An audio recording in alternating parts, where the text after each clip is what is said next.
Hello, Tom, once again for another Man in Gray book review. Today's book is No Dress Rehearsal by Marian Keyes, published in 2000 by New Island Books as part of their Gemma Open Books project. It's 80 pages.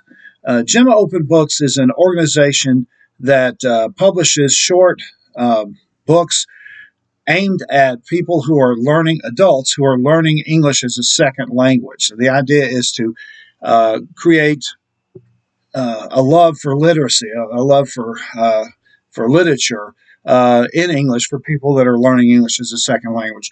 So these stories, these books are written in a simple language, but they're not dumbed down in any way. They're written by legitimate writers, and so they. But they're written in a deliberately simple style with fairly short sentences and not complicated grammar. But the stories themselves are quite sophisticated. Marian Keyes is a popular Irish novelist, best known for her novel Lucy Sullivan is Getting Married.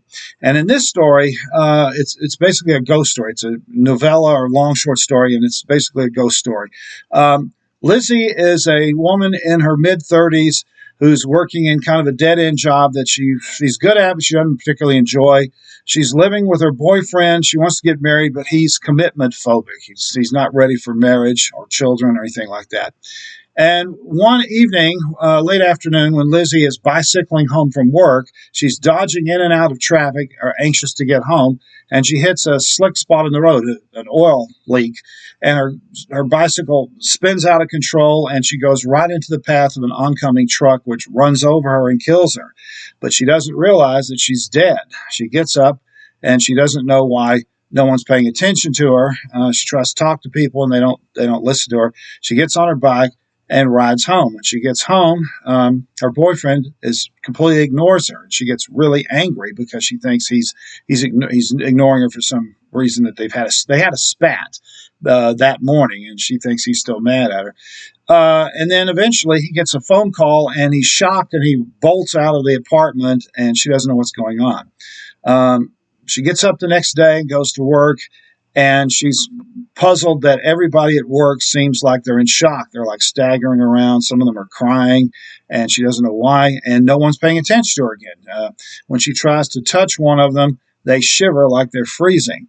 Eventually, she gets to her office and finds two people in there that she doesn't know. These people are either angels or fellow ghosts or some kind of spiritual advisors, and they tell her that she is dead and that they're here to help her transition into her non-life, her ghost existence. And of course, she at first is in denial. She doesn't think she's dead, but eventually she realizes she must be, because she has all the characteristics of a ghost. And then she gets very upset because she feels like her life has been wasted. She didn't get married. She didn't have children. She didn't travel. She didn't do any of the things. None of her dreams she was able to realize. And so she wants to try to come back and relive, and they told her, you can't do that. Your life's over. But what you can do is for the next few days, you can go anywhere you want, visit whoever you want as a ghost. And so she goes and sees her boyfriend, her parents, and her best friend. And they're all just in shock and devastated by what's happened. And so when she finally comes to terms with the idea that she's dead, that she wants to do something and that she can't relive her life, she wants to help the people that she left behind. And so they tell her you can go into their dreams. And so at the end of the story, she goes into the dreams of her boyfriend, her parents, and her best friend, and she gives them advice on what to do with their lives. And so it's a bittersweet story, but it has sort of a hopeful, uplifting ending about living your life to the fullest while you can, and not taking for granted the time you have on earth, because you don't know, of course, when it can end. It's a sweet story and very well written, and it's a very short book. You can read it in probably about an hour, maybe an hour and a half.